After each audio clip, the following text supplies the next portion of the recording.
What's your name? April Reichman. And where are we? We are at the campus community garden at the corner of Cullen and Wheeler, and this is the third campus community garden that has been at University of Houston. The first two were torn down due to construction. The first one was where the freshman dorm parking lot is now, and then the second one was at the statue of True Lies, Four Lies. And this is the permanent location for the campus community garden. Yes, we are trying to encourage students to learn more about sustainability and nutrition through coming to our garden. And that's why we have all healthy, organic things planted here. The campus community garden is located in the Cougar Woods. How many students do you have? Regularly? Well, we have a permanent volunteer that comes once a week, but we have around 20, I would say, that around there, 20 volunteers. You're in the middle of your winter harvest? Yes, we are. We're harvesting cabbage, lettuce, turnips, radishes. We're growing snow peas. Those are going to be harvested soon. There's fennel growing. It's an exciting time. Right now, we're going to be planting right now for the spring harvest.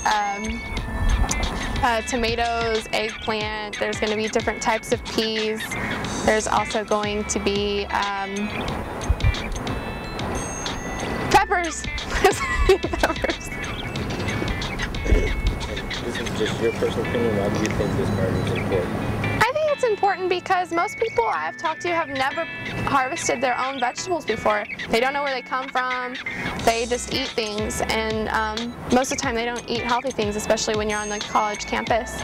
So for this garden to be here, I think it's important because students come out here and they learn where their vegetables are coming from, and they see how it's harvested and how much work goes into putting the food that's on their plates to get it there.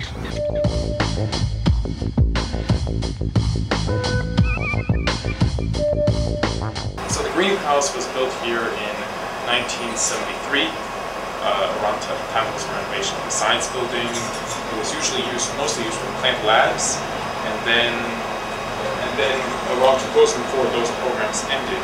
So it was left alone until about 2008 when I came in and saw in this immense heat without it was very hot in the summer. Hold on 1 second. Let me wait till these buses move. So where did we go? You found it. I found it. It was very hot, and I got things going. There weren't that many members for most of 2007 until about fall of last semester, when suddenly there was an explosion of members as people just invited friends, or they saw this wonderful sign right here. Sign Advertising that says the Support Core Society, and they came in and they planted.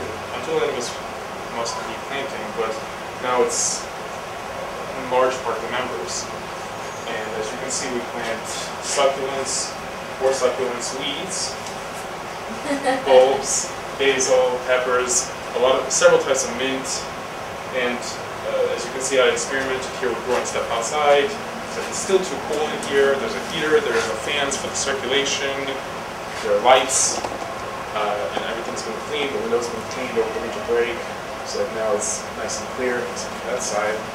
And just bananas, they don't fruit, but they're still really nice. And a lot of large plants, but we're going to slowly eventually transition to things that are more like for sale, seasonal, so we don't have to spend as much time in the summer.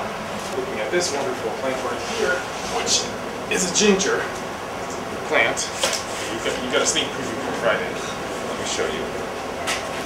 Because this ginger is, we're still kind of wondering exactly what's with it, because it just looks like no ginger we've ever seen before. So let's do it. That is the ginger. Wow. So that's our wonderful ginger. All right, I'm going to ask you one question because my battery is about to die out. So, working here, How much do you hate Farmville? Not really. There are definitely similarities there, Okay. but I much prefer this.